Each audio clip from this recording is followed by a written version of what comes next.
For millennia, a question has haunted us. Do those in power truly hide something from us? History is full of mysteries that were long dismissed as wild speculation and baseless tales. We often cast aside conspiracy theories as mere figments of imagination, finding it easier to believe the official version than to confront the reality that is far more complex and darker than we might think. But what happens when these theories are no longer just assumptions? When facts, documents, and confessions come to light, and a seemingly bizarre story turns out to have a chilling basis in reality? The most shocking revelations of the 20th century prove that paranoia is sometimes indeed justified. Stories that seem like science fiction today might be in history books tomorrow. This show is not about speculation, it's about documented facts, about the 10 times the unbelievable became real. The Tuskegee Syphilis Experiment.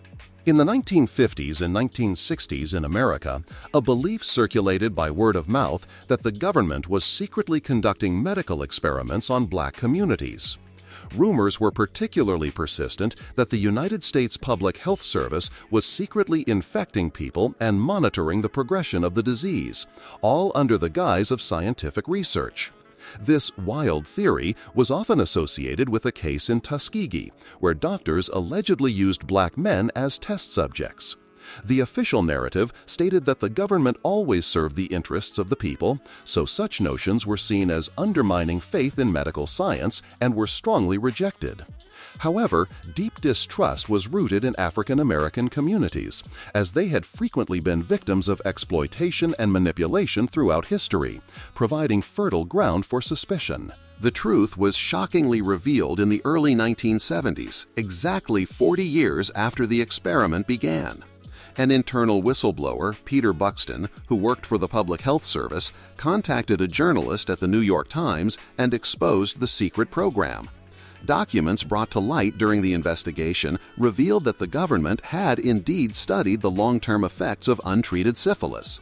The experiment involved 400, that is, 400 black men with syphilis, who were told they suffered from bad blood and were offered free medical care. The program began in the 1930s, specifically in 1932, and continued for 40 years, lasting until 1972. All of this occurred during a period when penicillin already existed and was widely accessible, and the drug could have cured the disease. However, the men participating in the experiment were deliberately denied knowledge of the possibility of a cure and actively prevented from accessing treatment.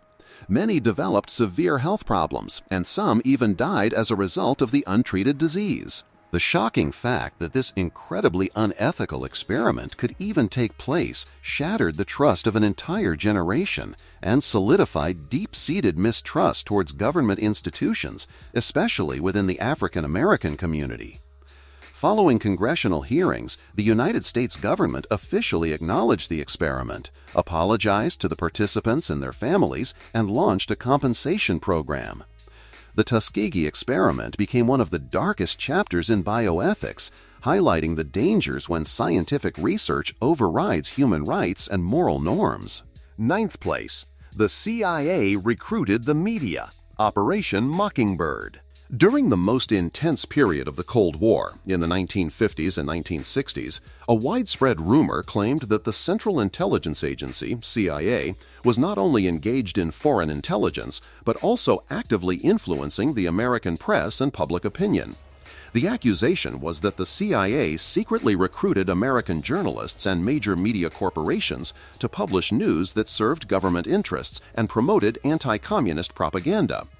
This assertion, known as Operation Mockingbird, was consistently dismissed by official bodies and the press alike.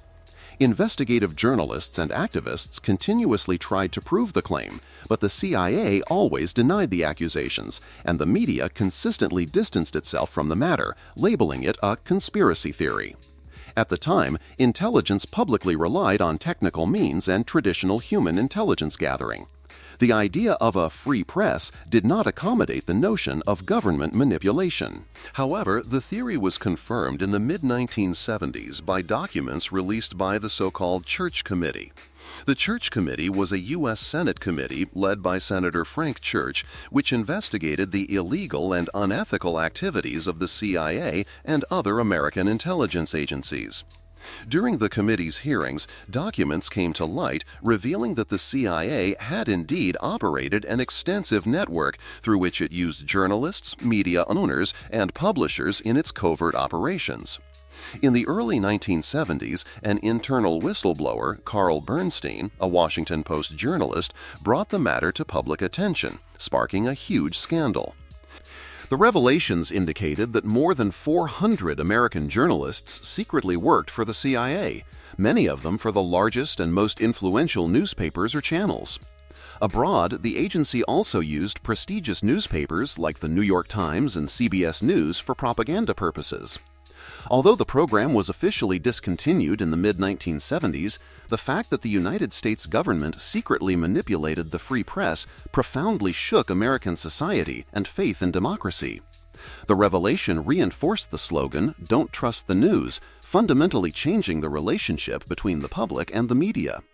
The goal of Operation Mockingbird was to strengthen the CIA's power and spread Cold War propaganda, and the case painfully demonstrated how far intelligence agencies are willing to go when it serves the interests of power, disregarding fundamental ethical and legal norms.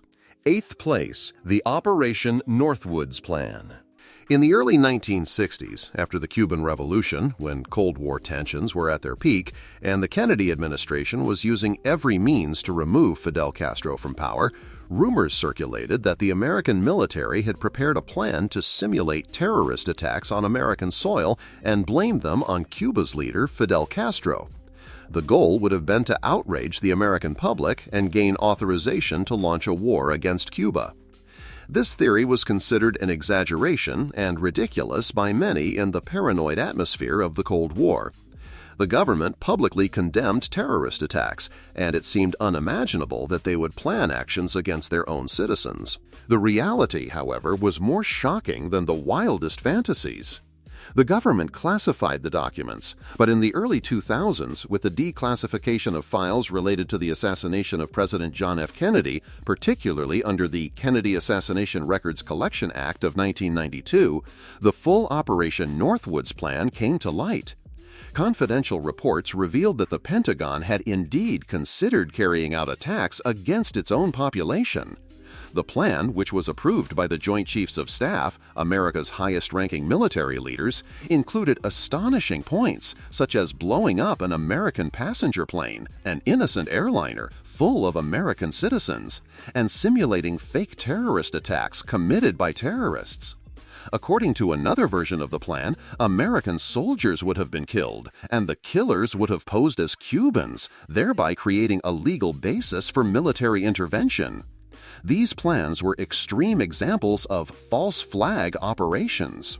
Although the plan was ultimately decisively rejected by the then-President John F. Kennedy, which likely contributed to his strained relationship with the Joint Chiefs of Staff, the fact that such a plan could even exist and be approved by the highest military leadership proved that the government would be capable of manufacturing false pretexts to start a war. The declassification of the files deeply reinforced distrust in government institutions and highlighted that they would resort to extreme, life-threatening measures for political aims if not stopped by a higher-level decision. The remnants of Operation Northwoods continue to influence public perception today when the credibility of government motivations arises. 7th place, CIA Psychic Experiments, Project Stargate. In the early 1970s, at the height of the Cold War, when Soviet and American intelligence agencies deployed every imaginable and unimaginable method to spy on each other, a rumor spread in scientific and intelligence circles that the CIA and other American military agencies were secretly conducting parapsychological research. The theory suggested that government scientists were investigating abilities such as remote viewing, telekinesis, moving objects with the mind, and influencing brainwaves. The goal was to use these abilities for espionage against the Soviet Union, assuming that the Russians were also conducting similar research. The scientific community almost unanimously dismissed these assumptions, deeming them fantastic stories without scientific basis. Even the world of espionage was far removed from such mystical notions. At the time, intelligence primarily relied on technical means, such as satellites and civilian drones, and traditional human intelligence gathering. The idea of psi warriors was ridiculous to most. However, the theory was confirmed in the mid-1970s by documents released by the Church Committee. The Church Committee, a United States Senate committee that investigated the illegal activities of the CIA and other American intelligence agencies, brought shocking documents to light. The committee's papers revealed that the CIA and the Defense Intelligence Agency had indeed launched a secret program, the Stargate Project. The program's goal was genuinely to research psychic abilities to see if remote viewing and other similar capabilities could be used for espionage. Military leaders in the late 1970s became increasingly concerned that the Soviet Union was conducting similar experiments and did not want to fall behind in a potential psychic arms race. During the Stargate project, the American government investigated individuals with psychic abilities. One of the most famous participants was an artist named Ingo Swann, who claimed to be able to remote view. CIA agents asked him to look into secret Soviet military installations, and during the experiments, he even received an extreme task: to view into the planet Jupiter. To the great surprise of NASA scientists, Swann provided remarkably accurate information about Jupiter's previously unknown ring system, which was only later confirmed by images from the Voyager 1 space probe. This case convinced the CIA that it was worth investing money in the research, and millions more dollars were poured into the program. Although the Stargate project never became the United States' primary intelligence tool, and by the mid-1990s they concluded that the program was not effective enough, the psychic hits were unreliable and difficult to reproduce, the project was shut down. The fact that such a bizarre and scientifically questionable program existed highlighted that, in the name of national security, the government would examine even the most improbable-sounding theories if they saw even a faint chance of potential advantage.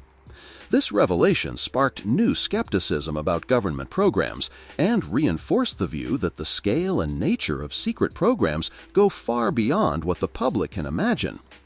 The Stargate project demonstrated that reality can be much more bizarre than the wildest fantasies and underscored the importance of transparency. 6th place. The incident that started the Vietnam War, Gulf of Tonkin. In the 1960s, with the escalation of the Vietnam War and the growing protests against it, the United States took the lead in the fight against communist expansion in Southeast Asia. However, from the very beginning of the war, and especially in the 1970s, a theory spread among the conflict's opponents that the war's true pretext, the so-called Tonkin Gulf incident, did not actually happen.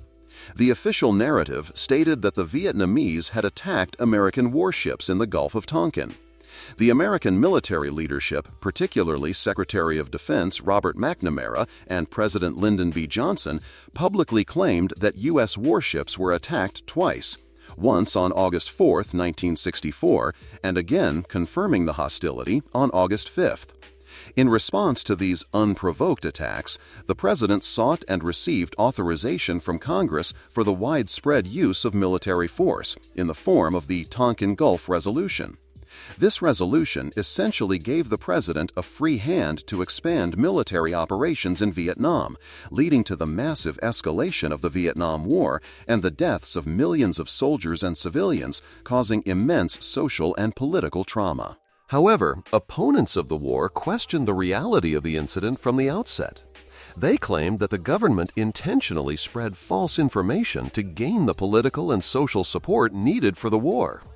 This theory was rejected by many, labeled a conspiracy theory, and the official version was strongly advocated.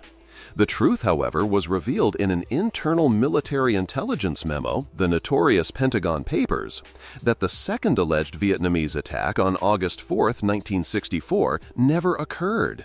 It was simply fabricated by the Pentagon and used without the knowledge of the American public to continue the war and legitimize military intervention. The Pentagon Papers were released in the early 1970s when Daniel Ellsberg, a former military analyst, obtained and leaked the classified documents to the New York Times.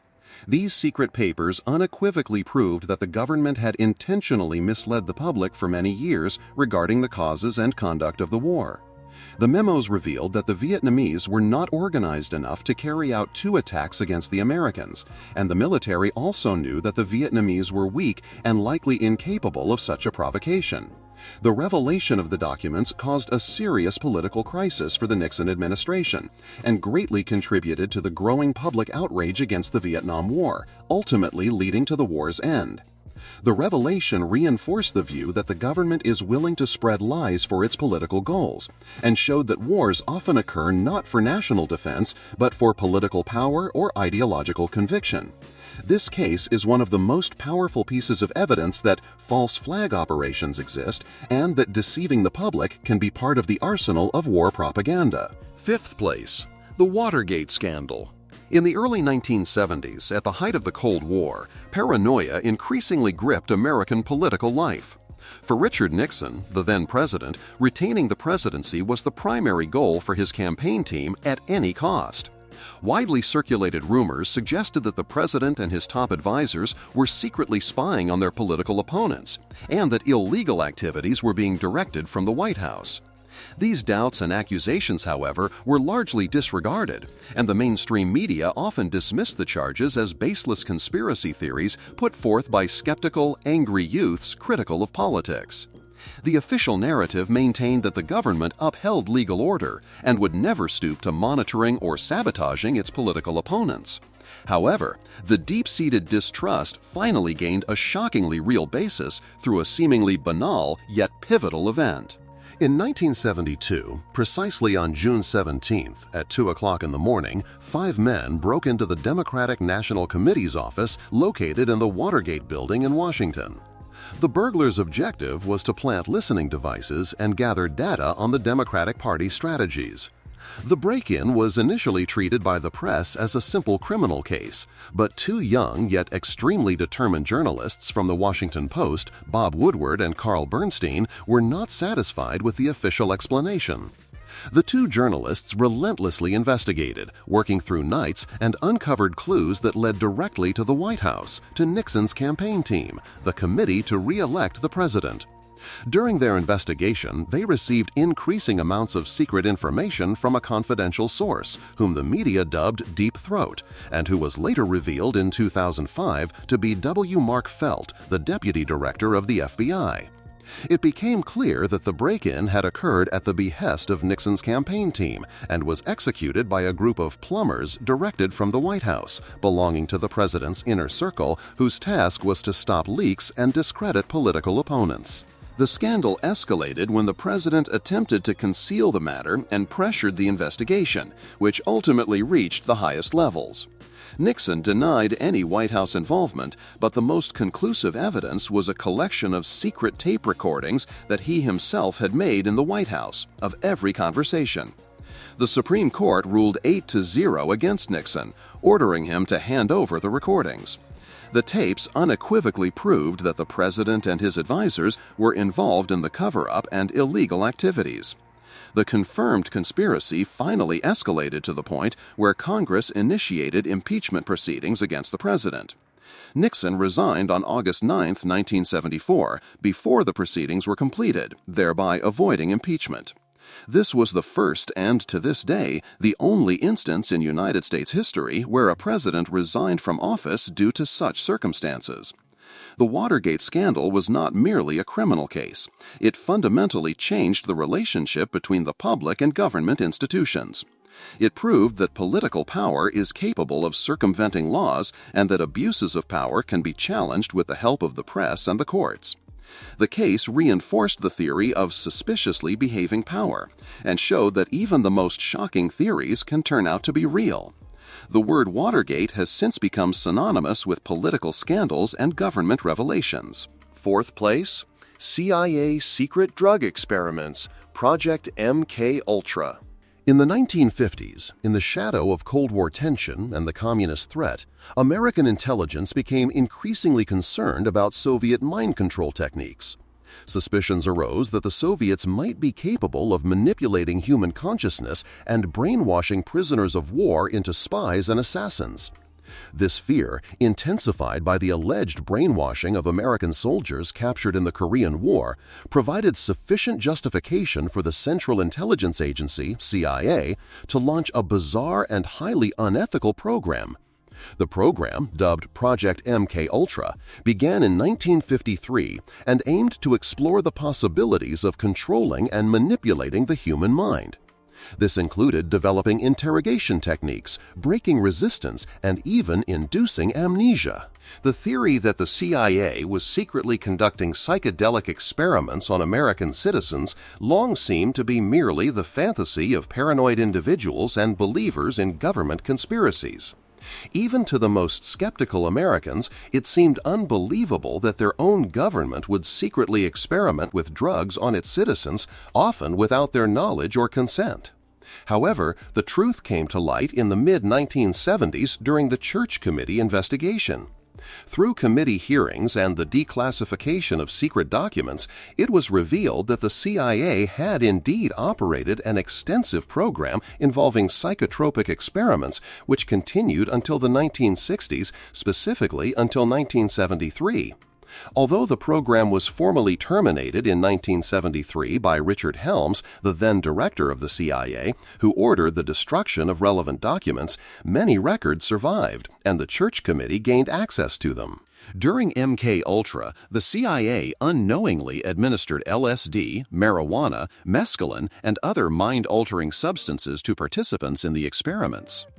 The experiments were conducted in psychiatric institutions, prisons, universities, and even brothels, and the participants included civilians, soldiers, and patients who unknowingly became victims.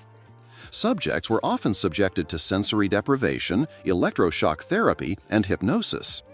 The CIA hoped to be able to control people's behavior, memory, and thoughts, possibly programming agents or obtaining reliable informants. One of the most famous cases was the tragedy of chemist Frank Olson, who worked on the Army's Special Biological Warfare Program. In 1953, he was unknowingly given LSD at a CIA conference. This caused a severe mental breakdown, and a few days later, Olson fell from the 10th floor of a New York hotel and died. Although the official version stated that it was suicide, his family and many others suspected that the CIA had murdered him to silence him. The revelation of the MK-Ultra project not only confirmed the existence of the experiments, but also highlighted the extent to which the government is capable of violating the most fundamental human rights in the name of national security and espionage. Although the CIA terminated the program in the 1960s, the unearthed documents proved that even the most bizarre conspiracy theories can turn out to be true. The scandal deeply undermined trust in government institutions and medical science.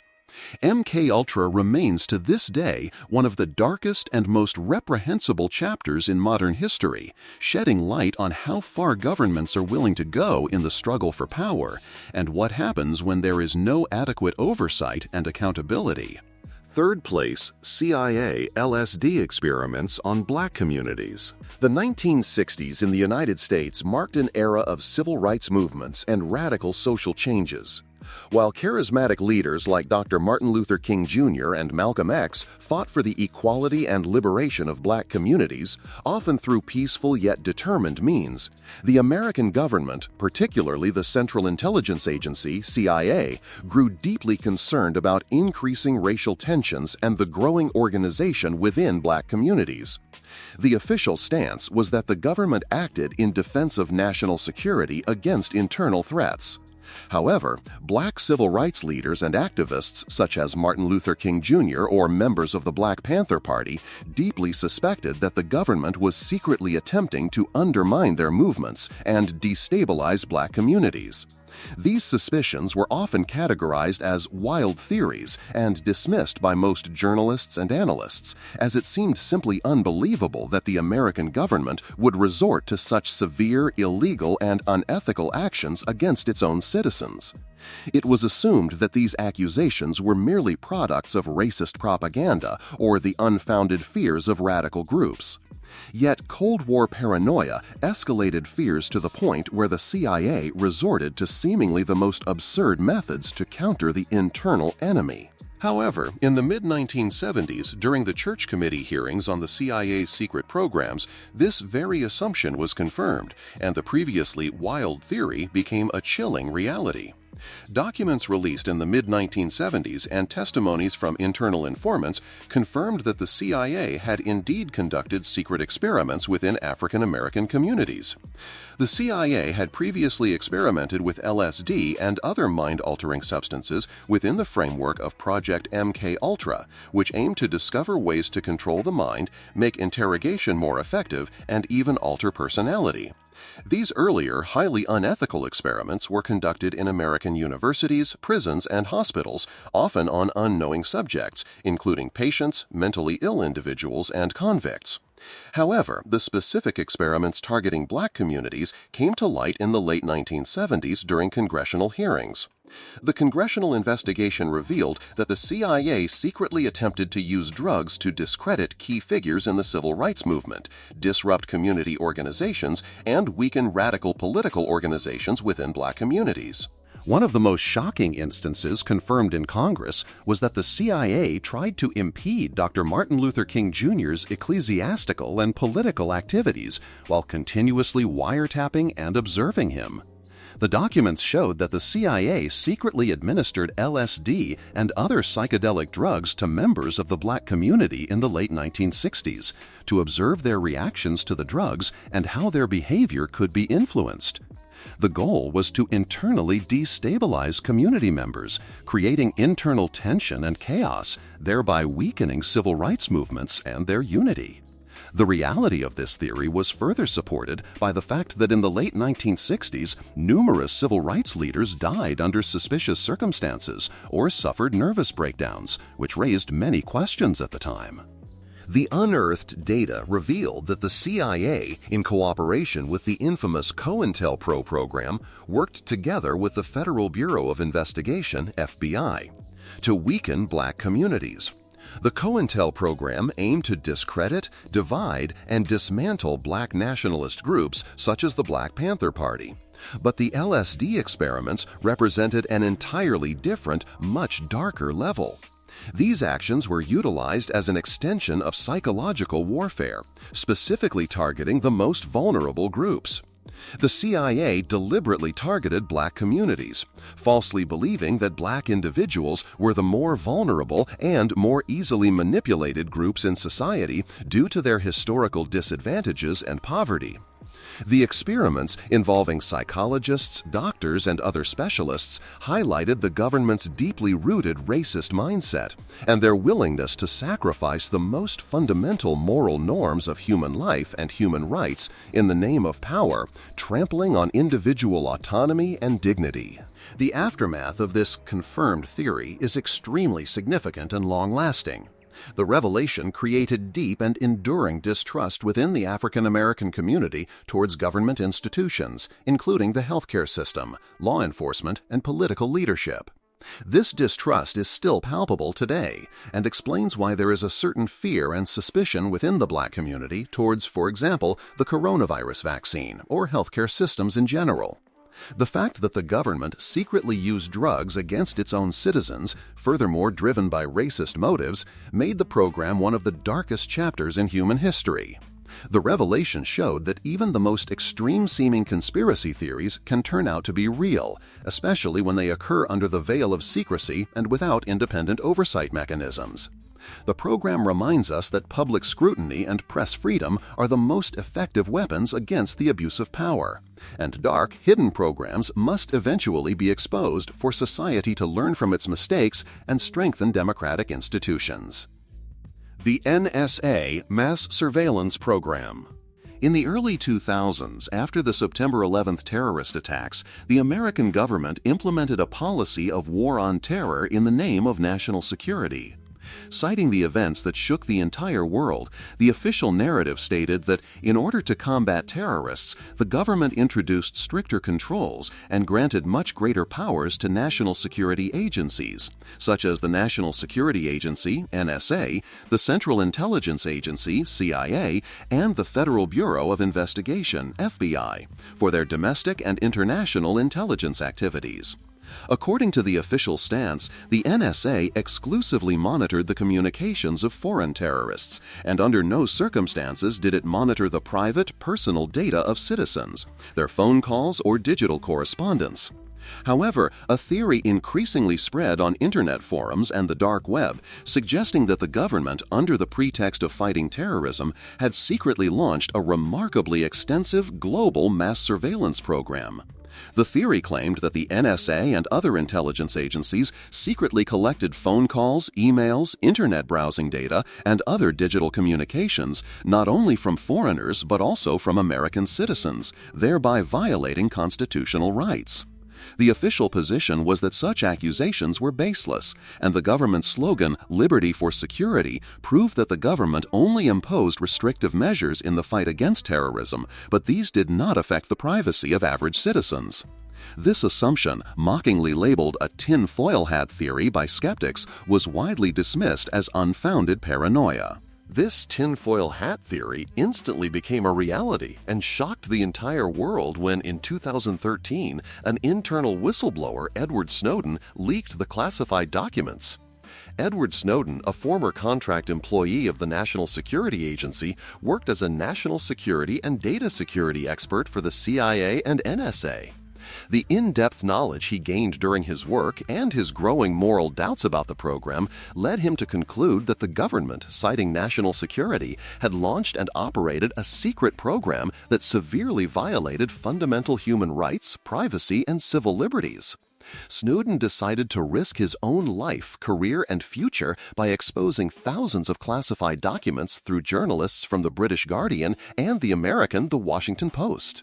The leaked data was shocking and revealed that the National Security Agency and other intelligence agencies indeed operated an extensive global data collection program.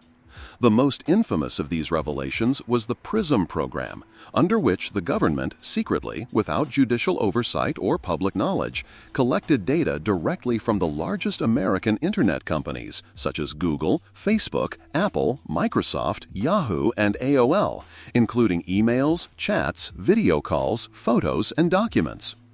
The documents also revealed that the agencies collected metadata from American citizens' phone calls from major telecommunication providers, including Verizon and AT&T, who called whom, when, and for how long.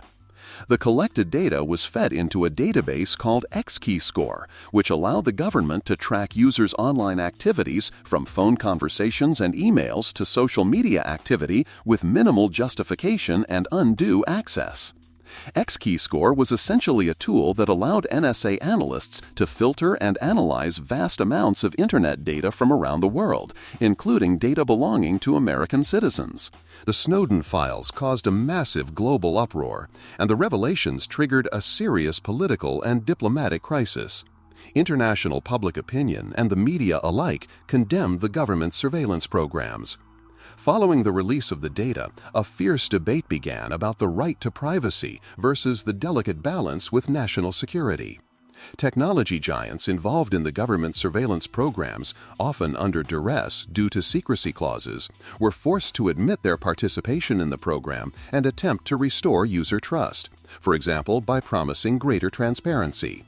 Congressional hearings were held, and the government was widely condemned for the illegality of the programs, although the intelligence community continued to view them as indispensable tools for national security. The Snowden revelations ignited an ongoing and highly emotional debate about the relationship between state power, technology companies, and individuals concerning the extent of government authority in the digital age. The case also had another significant consequence, as other countries worldwide admitted to operating their own mass surveillance programs similar to those in the U.S. or began to develop them.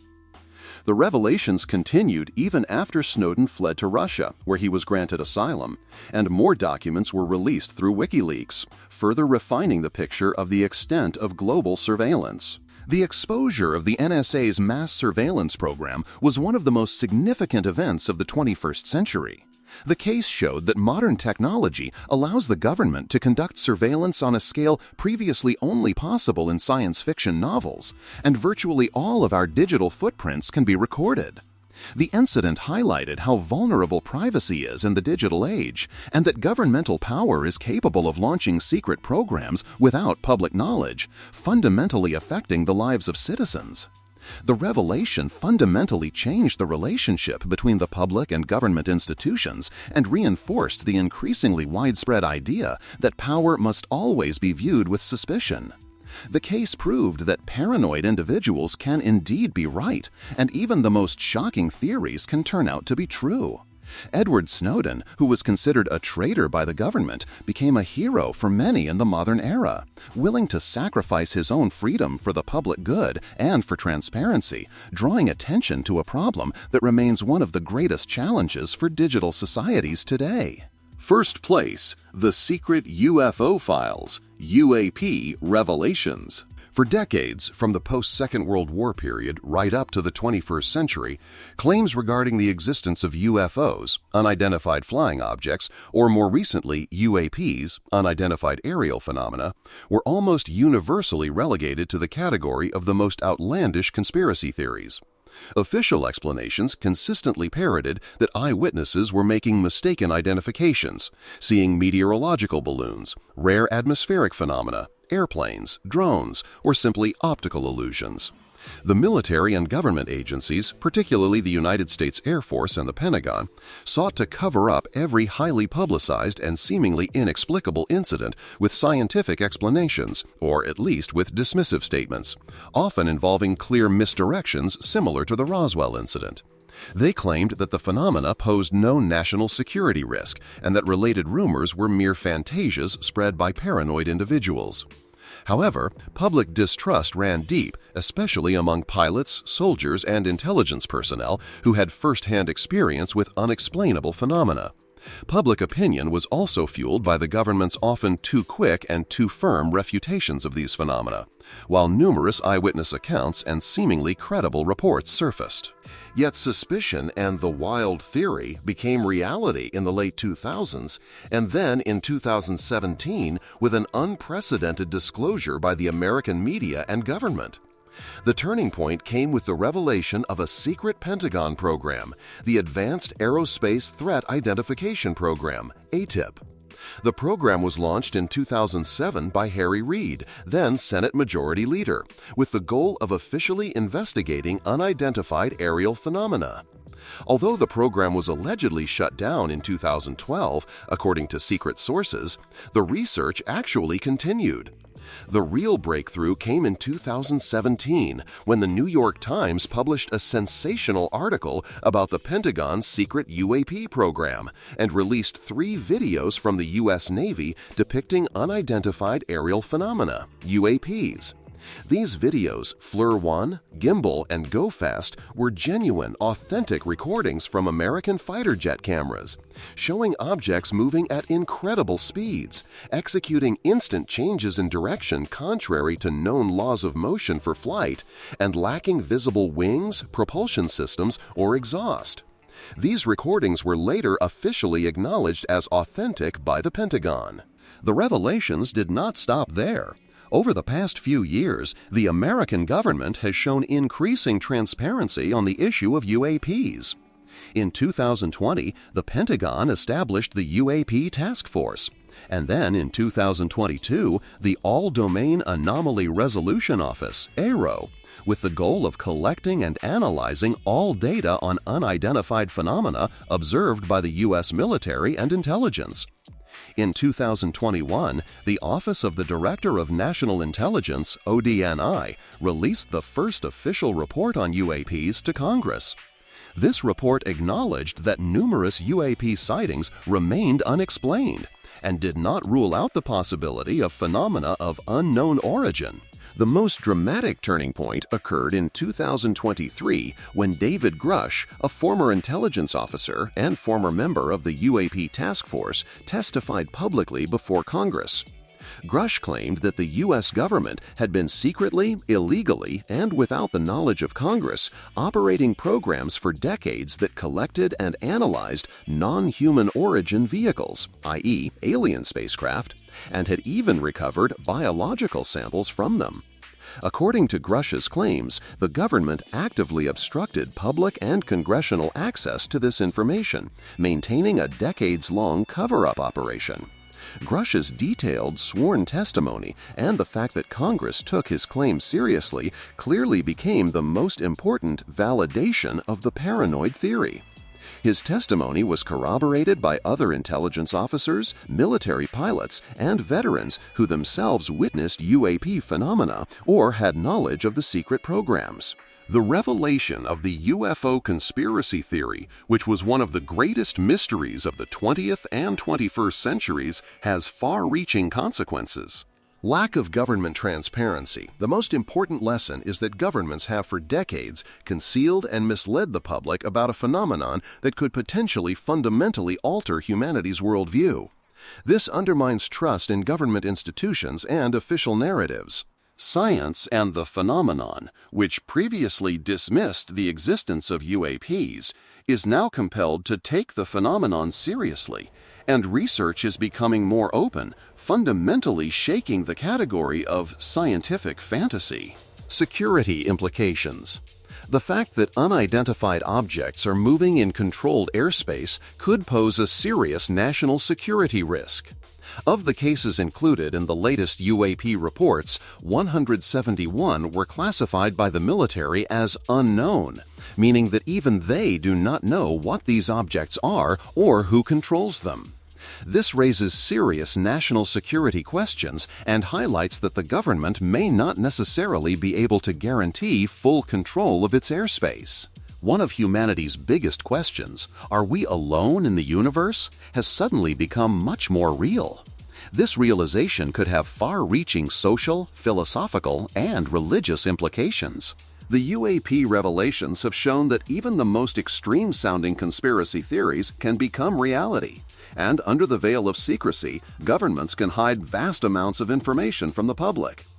After Edward Snowden and the Pentagon Papers, David Grush has become the whistleblower of the new era, risking his own career and life to draw attention to a topic that had been shrouded in secrecy and denial for decades. This case is the ultimate proof of the importance of transparency and accountability, and it reinforces that the public has a right to know what is happening at the highest levels of power, even if the reality seems more incredible than fiction. As we've journeyed through these incredible yet real stories, it's become clear that reality often surpasses the wildest imaginations. These cases not only made their way into history books, but fundamentally shook the trust placed in government promises and official narratives.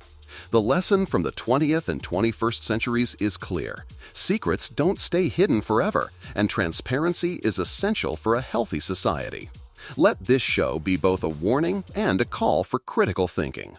If you enjoyed it, hit the like button and subscribe. Ring the bell and stay updated with all our latest uploads. Thanks for listening. See you next time.